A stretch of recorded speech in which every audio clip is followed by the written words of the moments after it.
and welcome to the pod. I'm your host, Grace, and with us we have Danny, who's going to teach us all about how to become a breathwork coach. Thank you so much for coming. Not a problem.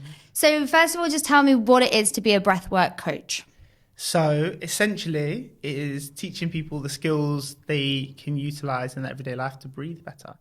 Breathe in something that we just overlook because we're like environmentally, what's it called? Evolutionarily designed to not think about breathing. And we've all just become kind of really bad breathers. So breathwork coaches can go and teach you how to breathe better in your everyday life. But also you can use your breathing to like access like non-normal states of consciousness. So like places that you ordinarily may only end up when you're dreaming or taking psychedelics or something. Wow. Yeah. That is niche. Super niche. But it sounds like it's important. Super important, yeah. Like I said, I did a lot of high-level sports when I was younger. Mm-hmm. And never got taught the importance of breathing properly. Yeah, it's pretty crazy. Yeah, it makes a lot of sense actually when you think about it. It does. Yeah. Well, we'll get more into that and figure out how you even got into that. But let's just go right back to the very beginning and tell me what you wanted to be when you were growing up. Footballer. That was an easy answer. All day, every day of my life growing up, footballer. Were you really good at it? Used to be good, yeah. Mm-hmm. My dad was a pro footballer. Oh, wow. Yeah, for years and years. And my younger brother went pro. And I was close, but maybe didn't have my head quite screwed on. It happens. It's when you're young. Yeah. And then, to be honest, like I'm 33 now. I would say till I was like maybe 27, I was still pretty sure I was going to be a footballer. So, I like that belief though. And then, yeah, last couple of years, a bit of a reality check. So you were literally playing football up until then? Till 27? Nah, so yeah, when I was younger, I was playing properly. Right. And then got a few injuries like everyone does and just wanted to party and go out and didn't realise, yeah, you kind of have to work to be a professional athlete. I was like, oh, I'm really good. I'm just going to be a footballer. And then went to uni, played a lot of ball at uni and was sort of also a bit like, like the education stuff's fun, but eventually I'm good at football. I'll just be a footballer. What were you studying? I did a master's in chemical engineering. Oh, that is so different. Yeah, I'm also a nerd, like a super geek at heart. Really? Yeah, I love maths. I love science. That's really good. You've got like the best of all, the sports, like it's nice. Because you think people think you have to narrow in on one. Yeah. I think in life sometimes it helps to narrow in on stuff. Mm-hmm. But I was fortunate that when football wasn't quite working out. So my dad had, a really good career in football and then became a lawyer. And my mum was a lawyer. So they were very much like pushing us to make sure that we didn't mess up our grades. That's good. A nice push. Yeah, a nice Handy. push. A friendly kick through the door. That everybody needs at some point. And so what did you do after uni? After uni, what was I doing? Travelled for a little bit. Mm-hmm. So yeah, I finished uni quite late because I did a year before uni where I was footballing till I was 19. So I got there a bit late and then I did my master's. So I was a little bit older, but I still like, I'll be a footballer one day. And I wasn't ready to go into the corporate world.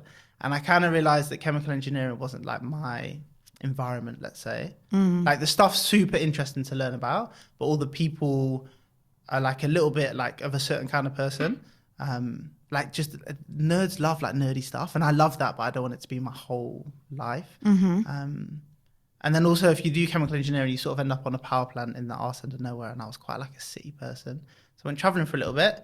And then I spent 6 months teaching myself finance at my mum's yard and then got a job in the financial world. You taught yourself finance? Yeah, in a really childish way. I was like, I did not know what like a stock or a bond was. So I'd get this book called The Intelligent Investor, which is like meant to be how to invest your money from like the 30s. So I read that, page number 1 was like, what's a stock, what's a bond? I was like, I don't know what this is. So then I was Googling, coming back, what's this? Googling, coming back. And I was just watching documentaries and films, read a book called The Big Short. Did you really love it? Loved it, yeah. I just love learning, to be fair. And I found it interesting. And I could see that you could be like, I thought it was going to be cool because he was like in a city in a suit and like bopping about and he got paid well. And I was like, oh, this looks fun. I know the look that you mean. Yeah. So did that for 6 months. And then finally it was tough, but I got myself into finance. And like you just grew from there? Yeah, so got into finance, onto like a back office of a hedge fund, which is like doing like operations and admin and stuff. I was like, I want to go and do the fun stuff at the front. So I got myself into Lloyds Bank, which is where I work. Got into their grad scheme, did like a load of financey exams. Because again, at the time I was like, this is amazing. I just want to go and trade numbers for my life. And then did these exams it's called CFA, and they're interesting to a point, but like it sucks all your time and alongside it, I was playing football, so I was playing semi-pro. So I had like an outlet of something I loved, but then I got loads more injuries, and there's after one time I've been in like surgery. I came out and I sat on my sofa and I was just like, okay, so I can't play football anymore. My life involves going into this bank, doing finance stuff, coming home. I was like, no, that can't be. Because it can't be everything. That can't be it, surely. What is the finance stuff? Like, what do you actually do? Yeah, my role. So financial markets kind of exist to like offset risk. And by that, I mean, like, I think a really good, easy way to explain it is like, when you go on holiday, you buy holiday insurance. Yeah. And that is basically offsetting the risk that if you've bought your flights and you get ill or you break your leg and you can't go, you don't lose that money, you get it back. Financial markets pretty much exist for the same reason. But if you're like a big company, let's say Rolls-Royce, and you make all your parts in America and you have to ship them all over and sell them in the UK, for instance, you're making stuff in dollars and you're selling it in pounds. You've got an exposure to like currency moving, so you can go into the markets and everyone just sort of glazes over. No, I'm like, wow. Basically, in the markets, there's like a part of it that's helping people like protect against losing money. Okay. That's kind of why they exist. And then inherent in that is like complicated financial models. And in there's these people that think that they are super smart, go and try and like make money off model prediction errors. Someone's like, I think this is going to happen in the future. And someone's like, I think this is going to happen in the future. And the difference between their guesses, you can try and make money off. And that's what you do. You try and predict stuff. So banks are there to help companies deal with like, if they're exposed to currency movement or interest rates going up or whatever, they'll be like, I don't want to care if interest rates go up in 10 years time. They go to a bank and they're like, can I just give you this problem to worry about? And the bank will make this financial product and they'll trade it with them, and the company will pay them a small amount, and that's it. That's off their book, essentially. I'm on that side of the bank. So companies come to us, they're like, I don't really care about interest rates going here, there and everywhere, or currency exposure, or what happens if there's a crisis? You lot deal with that. And we'll be like, right, cool, we'll deal with it, but we're going to charge you this. That's kind of what I say. That's actually a really good way of explaining it, because I've never heard it like that. Yeah. So it makes more sense to me now. Good. I've been doing it for a long time. So How long have you been doing it? 9, coming up to 10 years. Wow. But I took 1 year sabbatical.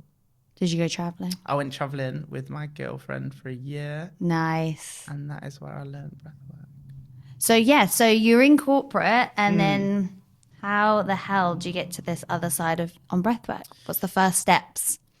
Yeah, so for a number of years, I've been a bit like, corporate sounded all cool when you got in there. And I was like, oh my God, I want to go and work for like the biggest companies and earn the most money and wear the nicest suits and whatever.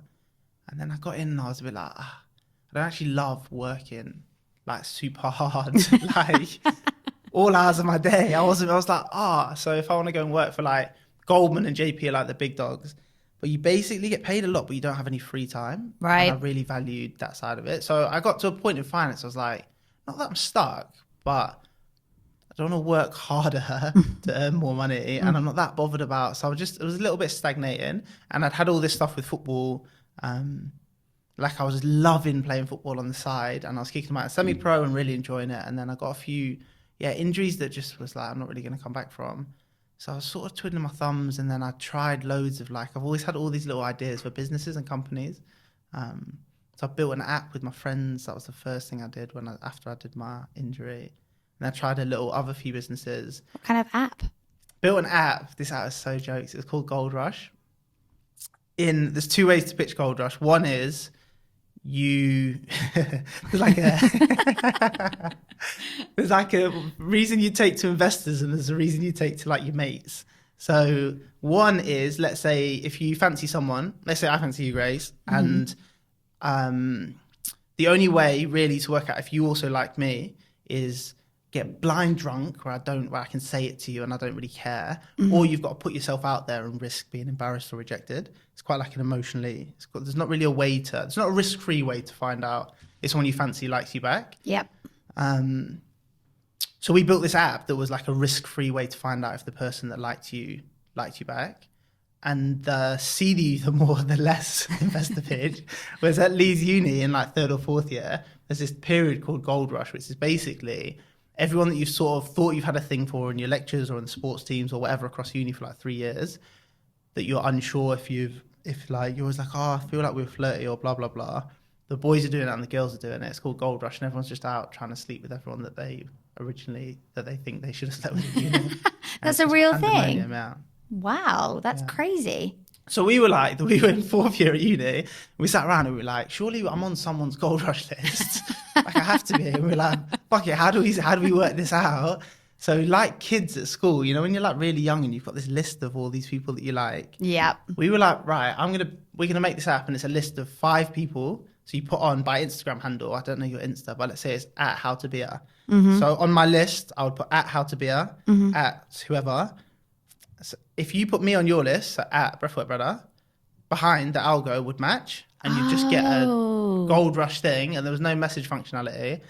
But if I put you on my list, but you never put me on yours, there was no way for you to know that I was on your list. That's pretty cool. Yeah. I'm into it. Yeah, it was so, we loved building it. We got onto the App Store, and then COVID hit. I was off to trial it in uni in Easter 2020, and COVID hit. And then it was just a bit of fun. The whole point, I guess, of this diversion is like, once I basically realised finance or corporate wasn't what I wanted to do forever. Mm-hmm. Once I'd lost that creative outlet through football, because my body and my stupidity, like I get injured and I don't rehab it properly. So I just like Classic. 6 months later, I'm like, I'm injured again, and I'm really upset, but it was my own fault. And then all of this led me to being like, I want to start my own things, but I also want to live abroad. And I was a bit done in London. And luckily my girlfriend at the time, who's still my girlfriend, is like a proper traveller person. She was like, let's just fuck off for a year. Can I swear on this? Yeah. Let's just get away for a year. It's okay, I can bleep you out. And so put a bit of savings aside, and we did a year out of the country. Where did you go? We started in Barcelona, because we had we each had little criteria, let's say. If we're going away for a year, she wanted to do certain stuff and I wanted to do certain stuff. Mine was to work out if I could live abroad, and I wanted to be in Spanish speaking countries. I wanted to learn Spanish.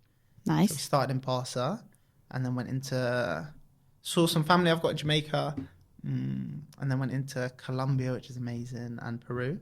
And then her big tick thing was she wanted to do a ski season. So we flew from Peru to Whistler in Canada. I did 3 months there, which was also amazing. Nice. And then one of her other tick things was she wanted to do another teacher training. So she's a yoga instructor.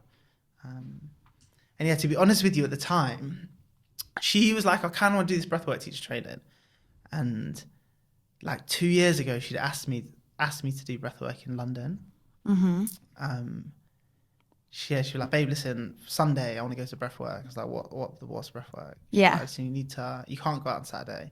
That's my party era. So that was I was like, and then she's like, you need to get up at like 8 a.m. It's over in the East. It's going to cost you 30 quid. They're going to teach you how to breathe properly. I was like, you're smoking crack. There is no way I'm going to go to lie down to breathe in East on my nut.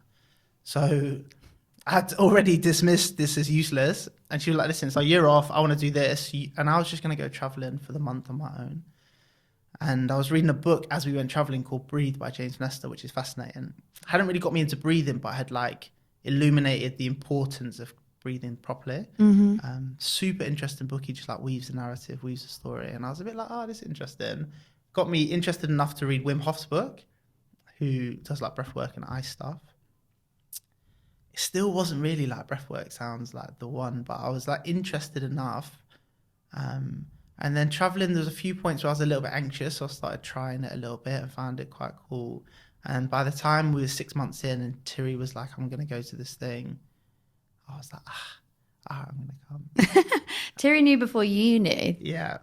And then, to be honest, even when I got there, because I'm quite just not happy-go-lucky, but I'll just sort of bop up and see what happens. Mm-hmm. But I just thought, at the time I was building a sustainable activewear brand, which I'm actually still building. But the plan with that was to like build a community and release workouts every week, but also release wellness classes. And I was like, oh my God, if I do this breathwork course, I'll be able to like teach people how to box breathe or like these really basic breathing things. And then I got there, it was in South Africa. I laid down the first day I did it. it, like, I can't put into word. It just blew me away. Really? Just like, yeah, it was absolutely mental. And I was just like, every single person that I've ever, not even just loved, but like everyone walking around in the street needs to understand that you have the power to access this place, or the power to switch your nervous system from stressed out to calm in an instant just using your breathing. And from then on, I was like, shit, I want to do this. I was like, what was that? It changed your life on that day. Yeah, I think the whole month changed my life. But on that day, so like people that are like spiritual or not spiritual, maybe like religious, some people are like, they talk to God, or like you can go on these, euphoric states of like a dreamlike creativity. You can go sort of anywhere. You do this like rhythmic breathing, and your conscious mind almost just disintegrates, and it provides the space for your subconscious to just go where it needs to go, which can be giggling about nonsense. You can think you're in outer space. You can just feel an overwhelming sense of bliss. You can feel more connected to yourself or your people or whatever. But on that first one, I actually haven't told loads of people this, but on that first time I ever did it, I felt like, and yeah, if people that are religious, I'm not actually religious, but think that like God speaks to them or whatever, I just had like a voice pop into my head that I guess sounded like me, but I don't know. I think it was just me talking to me. And it said, forgive yourself for not being a footballer, which was mad because I definitely had been carrying that. Probably still am, because I used to be good for sure, and definitely didn't give myself, like, I just loved to go out and didn't like to work too hard. And everywhere I'd get to at uni or whatever, everyone's like, oh, why are you taking with us? I'm like, oh, I like to go out too much. But yeah, that came into my head on the first one. That was like something you needed to hear. Yeah, super. That's really cool. It was mad. Yeah. And then from then, like, yeah, maybe 5 or 6 times in, I was just in floods of tears. I couldn't tell you why. I was just bawling my eyes out, but like happy tears. Like overwhelmed with emotion. Overwhelming with emotion, like just comes out of nowhere. And also there's like 20 of us there. So and we did this thing called Conscious Connected Breathwork twice a day, which is like quite deep, quite emotional. There's people going through all sorts, but just having gone through that, I could see the power of it. Sometimes I describe it to people like unlocking. It's almost like we're walking around with the door to Narnia and it's like I got to 33 now, so maybe I was 32, and like all of a sudden someone just comes and unlocks that door and is like, you can go through there, and what's through there you don't know, and every time you breathe is different, but it's mad to be shown that you have the ability to go and explore that side of that is crazy. Consciousness, basically. Like you always have the power to do that. Everyone does. But just going to the workshop is what helps you unlock it. Yeah. So essentially, all we got taught to do on that teacher training was hold. Like, I don't love the term holding space, but it's basically creating an environment where you feel safe enough to go wherever you need to go. So conscious connected breathwork. There's 2 types of breathwork, right? One's up-regulating, and that kind of stimulates your fight or flight response a little bit. So it's more energizing, let's say. And there's down-regulating, which is like stimulates your rest and digest side of your nervous system. These are these 2 parts of your nervous system that are just operating day to day. So you can do ones that simulate the more energizing side, or ones that simulate the rest and digest. Conscious connected ever so slightly stimulates the like fight or flight side, but a little bit like ice baths. Like when you consciously expose yourself to this stimulus that ordinarily your body's like, fuck, I need to get out of here. Like, what are you doing to me? You're super cold. Yeah, your body's freaking out. Yeah. Yeah. When you consciously expose yourself to that, and often in all of these things, when you breathe through it, you can tell your body you're safe. You tell your nervous system you're safe. And when you do that, you build resilience. Not just emotional resilience, but you adapt to stressors. So that helps in everyday life. For instance, if you're nervous to come on here and talk to you, if I want to stand up in front of loads of people, anything else that stimulates your nervous system in that manner, you're building resilience and you're teaching yourself that you're actually okay, that you can control it, that you're calm. And it just helps you in all manner of different It's really cool. It's mad. I love it. I'm like so glad that you went to that teacher training, because I feel like how mental. If you hadn't have gone, you would never have known how much you loved it. Yeah. And I also feel like once I'd got there, so like the story I was telling you at the start where Terry was like, come Breathworks, East London. with a guy I actually now know and get on with and really like love him. But I was like, it doesn't look like it's for me. Yeah. So then once I've been taught how to, and we got really lucky, we got taught by a phenomenal person in South Africa for a month. He's like, yeah, absolutely amazing. And then I came back and I was like, all right, so why, everyone I know needs to experience this. Mm-hmm. Most people I know are similar to me. They're going to look at it and say, fuck off. Yeah, like what is this? Yeah. Yeah. It looks woo-woo, it looks ethereal, it looks spiritual. It's loads of like white dons with crusty dreads or like middle-aged women. Like, it just, there's no part of it looks cool, for one. Not that something needs to look cool, but it doesn't look like a space where I see myself reflected. Also, it's predominantly wellness in general is quite a white industry. So basically when I came back, I was like, why didn't I need to go and let everyone know that this is sick and you need to do this. But why was I not like, I mean, the way I say it is, why was I not fucking with the space? Like, why did I not want to interact with it? And it's, again, because it looks like crystals and tarot cards and eagle feathers. And honestly, there is such a place for all of that stuff. I think anything in life that you assign meaning to has value. Mm-hmm. But I think all of that stuff can put people off. So when I came out of it with the training I had, a lot of the people that are on that training are already quite that way inclined. And one of the girls actually on my training was like, when I went off, she was like, Danny, please don't become another hippie. There's enough of us kicking about. Go and do your thing. And I think that actually really resonated with me because, yeah, I think... So I guess to go back quickly, sorry, I'm rambling, but... No, you're fine. The training I got on, I basically shouldn't really have got on. So the guy is phenomenal. He's called Mike O'Meara and he teaches in India. And his courses and his teacher trainings are like oversubscribed. He does 3 or 4 interviews to get on. You normally have to have done 2 years breathwork, self-practice before you can even apply to be interviewed. They're all in India. This was his second one in South Africa. So because he was in a new place, he didn't like let the barriers down so anyone could come in, but the criteria to get in was a little bit more like, a lot of people still really good, had done loads of breathwork, but it was like, Tiri had done a breathwork thing with him in India before. He knew she was super into it. She wanted to go. I basically got in, snuck in under her radar. And Mike's so lovely. He was like, yeah, you can come through. How lucky So is I got that? lucky to get trained by him. But I also think on the other side of that, by the criteria he has to get in, which I think he needs because he's so overwhelmed and he needs to know people are serious about it. But all of those people, so for instance, to have done breathwork for 2 years yourself, a lot of people you have to have seen all the faces in the space already, whether it's the crystals or the shamans or whatever it might be, or the altars. You have to have not been put off by that, which already kind of washes out a lot of people. Yeah. Then you have to try it and love it enough to do it for 2 years. So already the funnel into Mike's training is quite a specific type of person to get trained. So then when I popped out the other side, I was like, I'm super lucky because he's amazing. The people I met are family for life.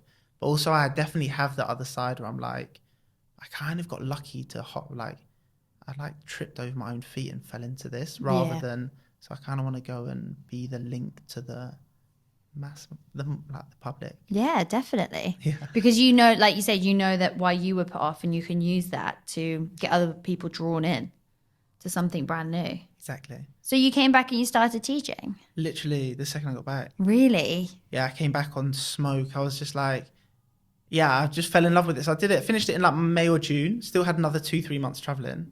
So I went in Africa for a little bit, then went to Europe and then came back home. And from the second I got home, I was like, how do I? So I went to another guy that was trained under Mike was teaching in Clapham. He's an amazing facilitator. I went to his class. He was heading off for a few months. So then I jumped into the space that he was teaching in.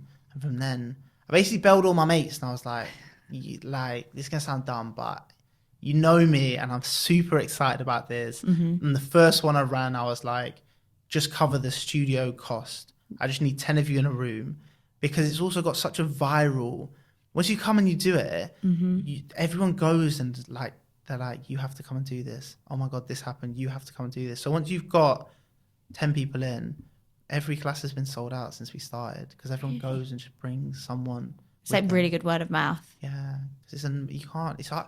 This is also one of the problems in the industry. You know, when I say it's like quite ethereal and woo and out there, it's quite hard to describe what you've just experienced without experiencing it, which is why it becomes this like it feels quite hippie and not touchable. Yeah. Because until you've experienced it, it's hard to describe. And if people are afraid of the unknown, this is definitely an unknown thing. Definitely. So it's that they avoid it. Can be a little bit uncomfortable. People can go like into things that you're perhaps running away from. Because once your conscious mind's out the way, so yeah, you're like, mine's like, so today I'm Danny, I'm in work, I need to get out here for this time. I was on my motorbike, I didn't know how to get here, I'm faffing about. There's all these like, this narrative monkey mind's going through your head. I took the wrong turn, I was like pissed, I'm gonna be late, got onto the wrong floor. Like when you do this breathing, all of that dissolves. The first 2 minutes, you're like, shh, I can't breathe like this for the next half an hour, this is insanity. And then time literally dissolves and your conscious mind just takes a wander. And when that goes, often you end up in, amazing places of gratitude. I know you've had a few friends that have been like, and you just feel so much more connected to yourself or your people or the world or nature. But in doing that, you can go into things that you perhaps been running away from. So that's why when we got taught, our teacher was like, never pitch this as trauma healing or whatever. You should come to do breathwork to learn how to breathe better.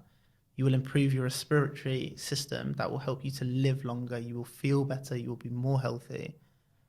But you can and do often also process stuff that you maybe need to process. It gives you, because your mind protects you a lot, right? If you're overthinking something or something's going to hurt you, or you're not, let's say you're not old enough emotionally to be able to deal with something that's happened to you, your mind builds these barriers and it's super protective. And every time you go to touch that thing, it's like, don't look that way, look this way. Yeah. And when you breathe this way, all those barriers disappear. So it has this capacity to heal. But again, that's not a side of it I talk about too much, because you should just come because you want to breathe. Just try it. And again, like I give this talk in corporates, and I'm like, you'll probably have loads of wellness practitioners now popping up and talking to you, but you might have someone that will come to talk to you about sleep, and sleep is foundational for rest and recovery. You'll have a nutritionist, people that talk to you about exercise, but you can go 2 weeks you can go about 2 weeks without sleeping. You can go 2 weeks without food. You might have someone come in and talk to you because you're super stressed and be like, let's sack off alcohol. You can go 2 or 3 days without drinking any water. But you can go like 2 or 3 minutes without breathing. Like if there's one thing you can focus on that will have the biggest benefits to your health long term, it's the thing that we overlook completely because we're designed to forget about it. If I had to think about breathing now, I couldn't have this conversation with you. Yeah, that is wild to think about that, actually, because you're right, everyone does go to all that other stuff, but no one's ever spoken to me about breathing before. Ever. And also, if you think about it, we actually know it internally. Let's say I don't have kids yet, but when you've got a kid that's uncontrollably, my nephews, if they're uncontrollably crying, like take a breath, right? I've had asthma and panic attacks, paramedics on the scene, focus on your exhales, breathe. If you have, let's say you got a best friend and they've just caught their partner cheating on them, they're angry, they're storming around the thing, you're going to put your hands on the shoulder and just say, like, inherently we know when shit hits the fan to tell people to regulate their breathing, but we just go and forget about it through everyday life. And I think if you can get people, first of all, just breathing through your nose basically throughout your entire life, but understanding that in any situation where you're ever so slightly more stressed, you have the ability to just calm yourself down, to calm your nervous system. I think it's so powerful.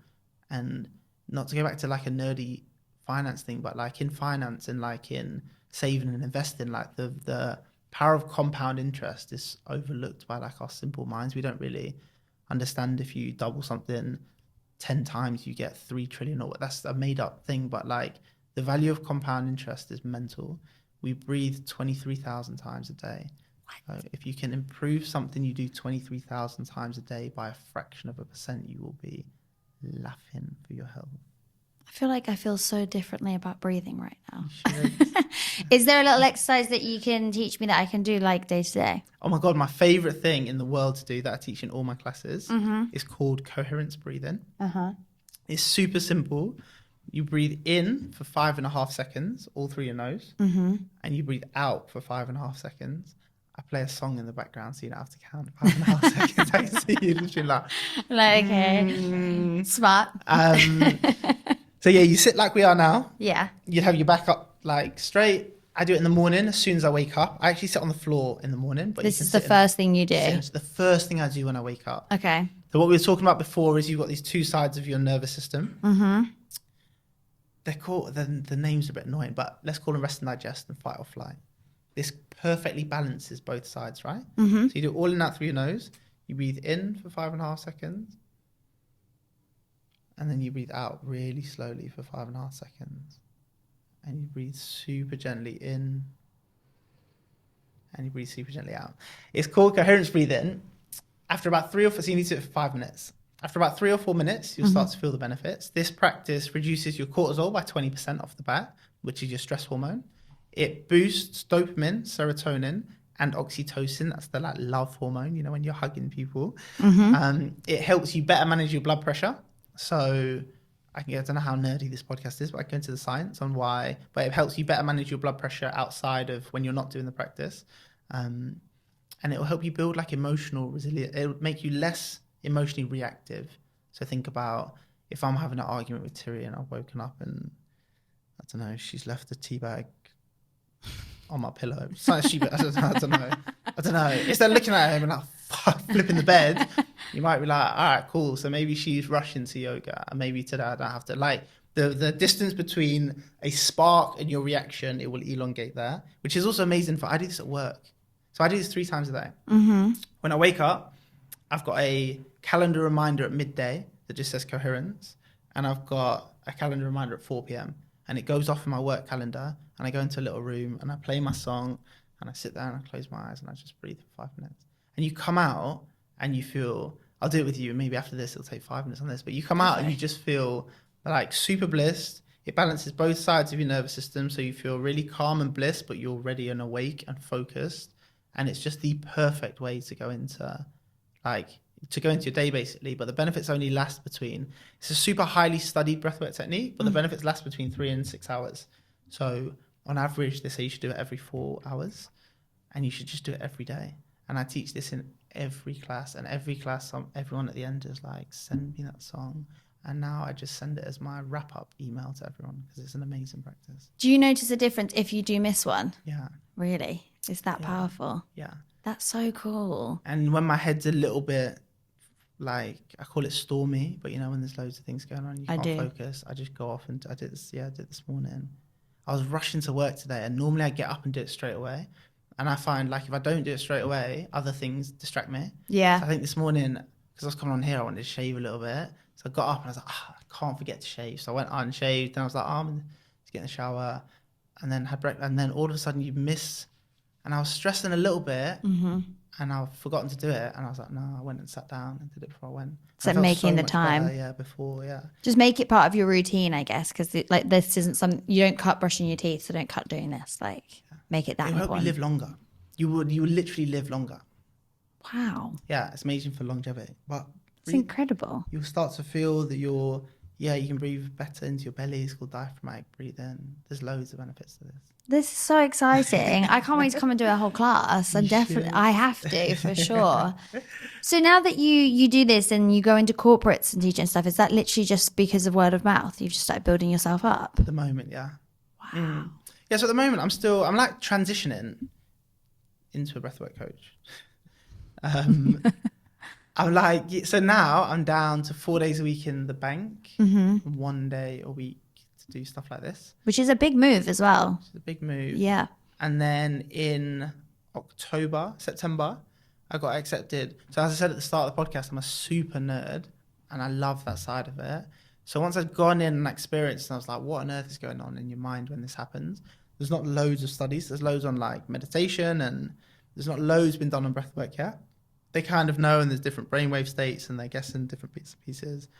And I was reading this book called You Are the Placebo. And I just had this like eureka moment. I was like, what? Why? Every waking moment I spend outside of work, I'm reading about neuroscience and how your brain works and how it's applied to breathwork. And then in work, I'm doing my trading stuff, and I don't hate it, but I'm not super passionate about that anymore. And I still do really enjoy it, and it, like, my team are amazing, it pays the bills, but I was like, I'd love to go study this. So I Googled Masters on the Mind-Body Connection, and there's one in the UK, and it's at King's College London, and I'm off to do that in September. That's exciting. Super exciting. Are you doing that like part-time? Are you going like... It's full-time. Full-time. But it's only 2 days a week. Okay. So my bank have been amazing. They've let me go down to 3 days a week from September. That is I'm gonna amazing. do 3 days a week in work, 2 days a week. Yeah, it's called a Masters in Neuroscience and Psychology of the Mind-Body Interface. I'm super excited. I was going to say, you must be buzzing. I'm literally buzzing. How much this is like, from when? When did you do the breath work in South Africa? May last year. And look how much you've grown so much since then. I love it. Just because you're so passionate about it. Yeah, I literally love it. Yeah. That's incredible. What would be your advice for someone that may want to become like a breathwork coach or get into wellness? Tough, because I literally fell face first into it. Get a girlfriend or boyfriend that drags you to... Maybe just try the class, like even if you're not sure. Class. Yeah. Because I think maybe if I tried the class when my girlfriend asked me to, and also I normally pride myself on trying stuff that I just not, but I just looked, I was like... Well, maybe it wasn't the right time for you. Yes. And it came at the right time when you were ready on for my it. side, yes. Definitely. It wouldn't have been the same journey if you'd started it then. Wouldn't have been the same journey. I think my advice would be, try the thing. But also, I think it is quite easy. Like, one of the things I was talking about when I went to do the course, and when that lady said to me, she's called Robin, and she's like a diamond. Everyone that did this course was like, it's like family. They're so amazing people. And yeah, when she was like, we've got enough hippies, it is quite easy to not lose yourself, and I don't think the word is forget who you are, but get sucked into, like, I remember, so we're going to breathwork teacher training. We're in Canada. We've had no clothes for the year. I'm like, going breathwork. I need some breathwork clothes. What's that mean? So I got like these baggy, I don't even know what they're called. Like the harem? Harem. Yeah, I don't know if I'm saying that right. Yeah, whatever that's called. I got some. Rocked them for the whole month. I was like, I'm in my breathwork era. My material was fuming. It's like, you are a moron. You are so dumb. And you're a representation of me, and I'm looking dumb because you're so dumb. I did these baggy pants, had my hair down. I was like, I've made it. I'm breathwork. This is me. And then I came out and I called myself the breathwork brother on Insta because of everything we talked about. I was like, I want even just the name to be like, that doesn't really fit breathwork. It doesn't feel like it fits in the industry as well, or people aren't doing that as much.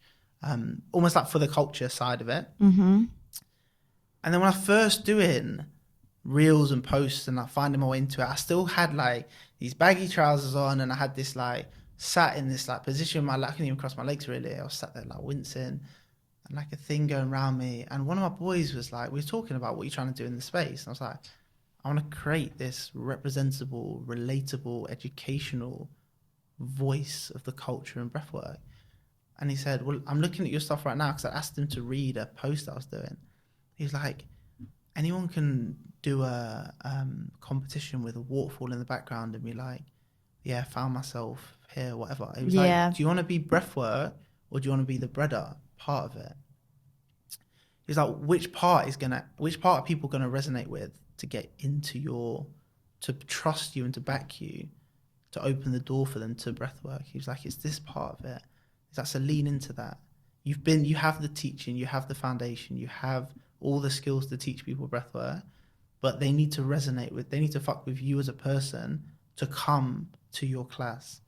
So, and even, this was like probably like 2 months out of it when I was still doing my first couple bits, and I was like, I've not lost myself, but it's easy we're a product of our surroundings, and by osmosis, and been there for a month, and like, then now, you come to my class, there's no crystals, there's no tarot cards, there's no feathers, there's no altar, and again, that's not a diss or a shell for any part of that. I think there is so much value and so much meaning to people that do that and assign meaning to it.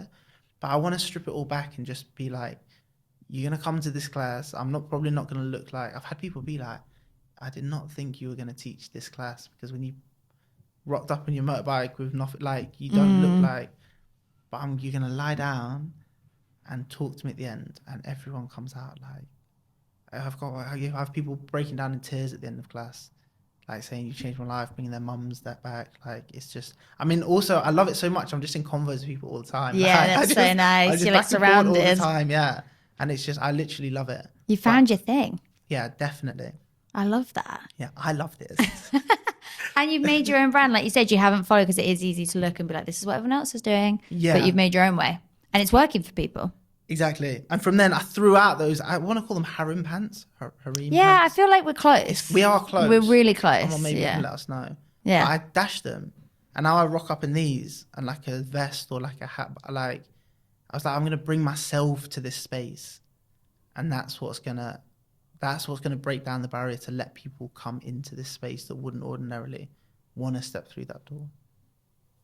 I mean, I'm inspired. Come. We literally will. We will get this organized like right after this. But that was perfect. Yeah. Thank you so much. Was there anything else other than everybody go and one of your breathwork classes? Everyone should come to breathwork class, or just, if you can message me if you've got any problems on.